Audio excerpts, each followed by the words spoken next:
देखिए, पूरा देश इस समय आक्रोशित है पाकिस्तान के आतंकवाद को लेकर के, उसके आतंकवादियों के समर्थकों को लेकर कि पाकिस्तान तो घोषित रूप से आतंकवादी देश है, लेकिन इस युद्ध के दौरान जिस प्रकार से टर्की ने पाकिस्तान की मदद की, अपने हथियार भेजे, ड्रोन्स भेजे, अन्य प्रकार की सैन्य सामग्री भेजी, और भारत एक जो आतंकवाद की लड़ाई लड़ रहा है और बड़ी लड़ाई लड़ रहा है, तो पूरी दुनिया के लिए एक खतरा बना हुआ है। ऐसे में स्वदेशी जागरण मंच ने भी, कैट ने तो किया ही है, व्यापारिक संगठनों ने किया है, और स्वदेशी जागरण मंच ने इन सब को साथ लेते हुए यह भारत सरकार से मांग की है कि किसी भी प्रकार के आर्थिक संबंध टर्की के साथ न रखे जाएं, किसी भी प्रकार के राजनयिक संबंध न रखे जाएं, और भारत की कंपनियों से भी हमने निवेदन किया है कि सभी प्रकार के जो आर्थिक संबंध हैं उनके साथ तोड़ लिए जाएं। हम भारत सरकार की इस बात के लिए एक प्रशंसा करते हैं कि उन्होंने सेलेब्स नाम की जो ग्राउंड हैंडलिंग कंपनी है, जो एयरफोर्सेस के एयरपोर्ट्स के जो ग्राउंड हैंडलिंग करते थे, उसके सिक्योरिटी क्लियरेंस को वापस ले लिया है। अब उनका लाइसेंस रद्द हो जाएगा। और इसी प्रकार से अडानी ने भी विदेशी कंपनी से अपना नाता तोड़ा है। हमारा ये भी मांग है कि जो अभी उड़ाने जा रहे हैं, जो विमानन कंपनियां ये उड़ान लेकर के जा रहे हैं, वो टर्की की उड़ान को रद्द करें। और भारत की देशभक्त जनता से भी हम ये निवेदन कर रहे हैं कि टर्की का सामान नहीं खरीदें। व्यापारियों ने पहले से ही तय किया है। हम जानते हैं कि बड़ी मात्रा में लगभग $3 अरब का, उससे ज़्यादा का इम्पोर्ट हम टर्की से कर रहे हैं।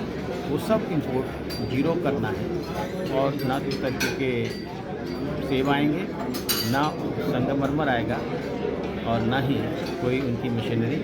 ऐसा इस देश ने निर्णय किया है। सर, स्वदेशी जागरण मंच का क्या कहना है, क्योंकि कुछ समय पहले ये भी खबरें आई हैं कि टर्की के एयरलाइंस को प्रेफरेंशियल स्लॉट्स मिले हैं हिंदुस्तान में, और उसके बराबर का हिंदुस्तान के एयरलाइंस को नहीं मिला है। क्या इससे भारत के एयरलाइंस तो अपना नुकसान कर रही हैं? हम जानते हैं कि इस प्रकार के जो प्रेफरेंशियल ट्रीटमेंट इन देशों को दिया गया था, जिसके कारण एयर इंडिया को भी नुकसान हुआ था, लेकिन अब वो सरकार नहीं है, अब वो समय नहीं है, और वो परिस्थितियाँ नहीं हैं। आज भारत जाग उठा है।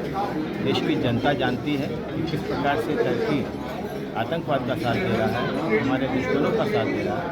इसको रोकने की ज़रूरत होगी, इसको समझने की ज़रूरत है।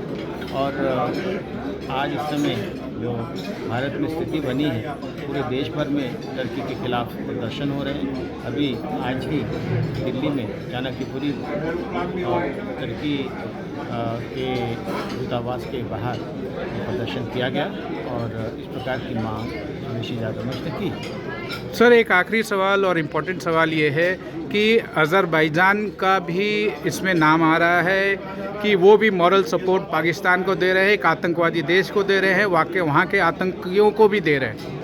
और कल ये खबर आई कि IMF से जो लोन आ रहा है पाकिस्तान के पास, वो IMF का लोन अपने आतंकी आकाओं को भी वो डिसबर्समेंट के लिए बोल रहे हैं। स्वदेशी जागरण मंच ने IMF के खिलाफ भी एक प्रेस रिलीज जारी करके इसके बारे में कहा है, और आगाह किया है कि IMF इस बात को सुनिश्चित करे कि इस प्रकार के फंड्स का इस्तेमाल आतंकवाद के लिए ना हो।